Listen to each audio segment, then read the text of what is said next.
Good morning po sa ating lahat. Will Jesus come back at any time? Well, the rapture will happen at any time. Okay. Pag narinig niyo yung mga tanong, seemingly tama yung tanong. Pero ang mga, hindi ko po sasabing mali rin, no? Pero may tama po kasing konteksto. Okay. Pag sinabi mong will come back at any time, dalawang phase po kasi yan. Ayun.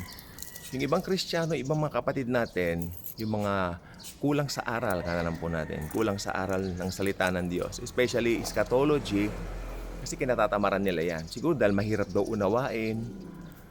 Sabi ko naman, kung excited ka sa isang bagay, at saka alam mo nandiyan ang banal na espiritu sa'yo, hindi siya mahirap, kundi exciting. Okay, ganito po yan. Pag sinabi mong Jesus will come back at any time, ano yung nasa isip mo? Ito ba yung second coming agad na tulad ng iniisip ng majority? Or, yan, yung mga nag-aral talaga ng Bible, alam nila, mauuna ito, rapture of the church.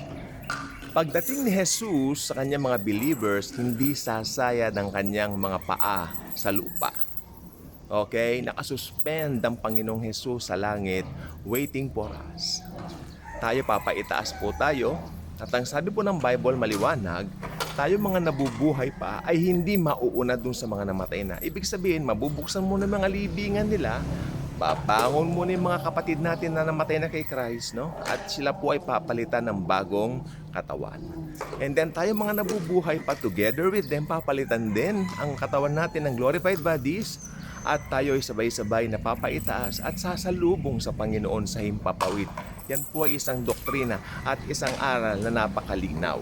So, pag sinabi mong second coming of the Lord, dapat maliwanag sa utak mo at sa isip mo na ito ay tungkol sa rapture of the church. No? Pag sinabi mong darating na si Jesus, ito ay maliwanag sa isip mo na rapture of the church muna.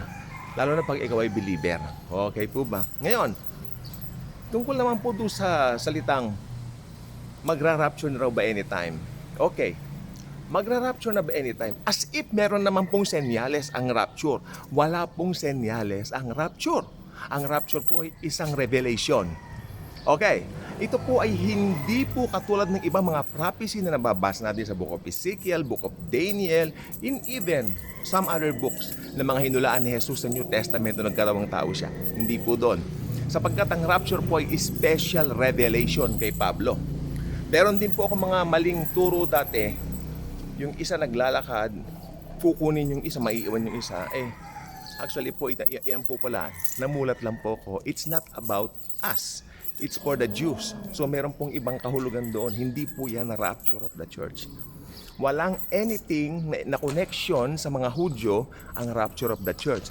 Ang rapture of the church ay exclusively for the born-again believers of Jesus Christ, of course. Okay, no? Para po sa atin yon, pan-church yon, hindi pang-Hudyo yon. May mga pang-Hudyo, may mga pang-Hentil, at tayo po Gentile. And I'm very proud to be a Gentile believer of the Lord Jesus Christ. Amen po ba? Ngayon, ito na po yan. Kahapon natatawa ako, may nabasa ko sa Facebook. Galing niya mag-comment, no? Nakibasa lang naman ako doon sa kaibigan kong pastor, no? Nakibasa lang naman ako sa may nag-comment doon. Hoy, malapit na mag-rapture. Ganyan nga. Ang dami lang senyales. Dahil pinagbibigay niya yung mga verses ng Matthew, Luke. Sayang itong taong ito. Galing pa naman mag-comment. And I think pastor din yun eh. Pero out of context. Sayang. Sayang naman. Kasi yun po kung aaralin mong eschatology, talagang meron po siyang rightly dividing na tinatawag. Kasi pag hindi po talaga, kawawa ka. Madadali ang isip mo na maniwala sa mga maling doktrina. Kaya nga po marami nagiging kulto because they don't rightly divide the scripture. O, di ba? Kung nakita nila, yun na, apply dito, apply doon. Hindi po ganoon. You really need to be sure what is the context of what you are reading. You cannot just pick it up, then apply it again and again. Again, all over sa sarili mo. Hindi po ganoon. When you are reading the Bible, make sure nasa proper context. Sino bang kausap? Para kanino? Sinulat, no? Yung ganun lang po. And yes, So yun pong gusto ko po sabihin. Ang dami niyang sinabi doon, puro meron pa mga blood moon, yung kay Joel. Yung kay Joel, ilang beses ko bang uulitin sa inyo, mangyayari lang po yung kay Joel na blood moon sa Great Tribulation po yun. At saka yung the strongest earthquake na may record ng pillbox, kung meron pang pillbox that time, dahil Great Tribulation na nga, that would be magaganap po sa Great Tribulation. No? Kaya Lord, yung the big one, i-reserve mo na lang po yan sa Great Wag naman sa panahon namin, i-rapture mo muna kami bago lumating yan. Kaya sabi ko kay Lord, maglambing tayo sa Panginoon. Jesus is very good. Gusto niya pa naglalambing tayo sa Kanya. Gusto niya tayong i-spoil ng Kanyang pag-ibig, pagmamahal. No? Kaya nga po, ginawa niya tayong mga anak ng Diyos. Sabi ng John 1:12, and to everyone who put their faith in Him, they become the children of God. We are the children of God. Hindi tayo anak sa labas. Tayo yung mga anak ng Diyos. Amen. Okay, next topic. Ito certainly mangyayari po talaga. Dito po papasok yung maraming nalilito. Yung Antichrist, no? Itong gusto ko sabihin bago ko umpisan tong pangalawang topic natin, no? Mangyari po talaga yan. It will happen. Sabi nga ni Bruno Mars sa kanya, it will rain. Pag dumating talaga yung panahon ng tag-ulan, nandiyan na yung it will rain. Ganon din po yan, no? Pero sa pagdating po ng Antikristo kasi, meron pong may makikita kang mga senyales dyan. At ang pinakaunang senyales na makikita dyan ay ang rapture of the church. Ayun.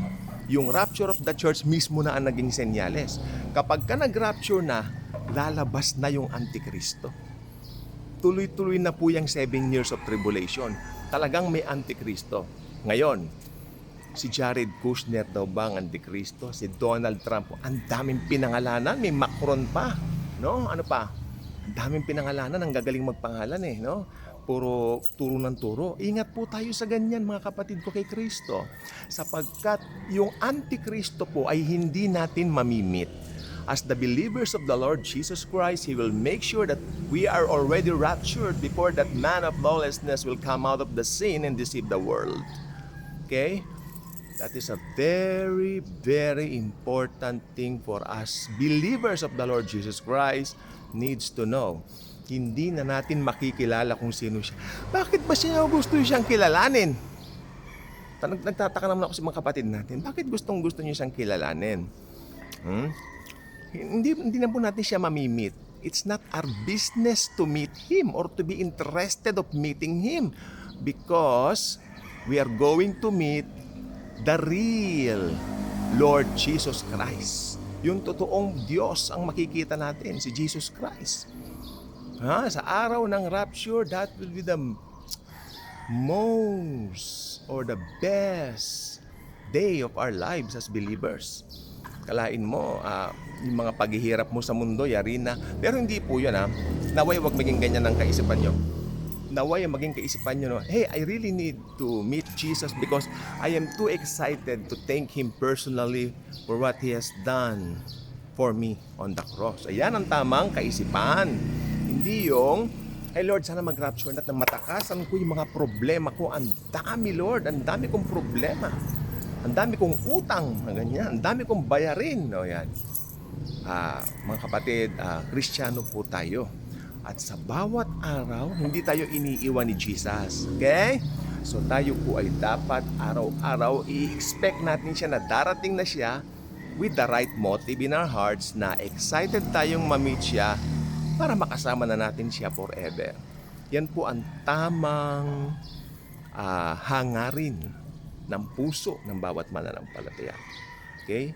Yan po ang tamang motibo. That's the right motive.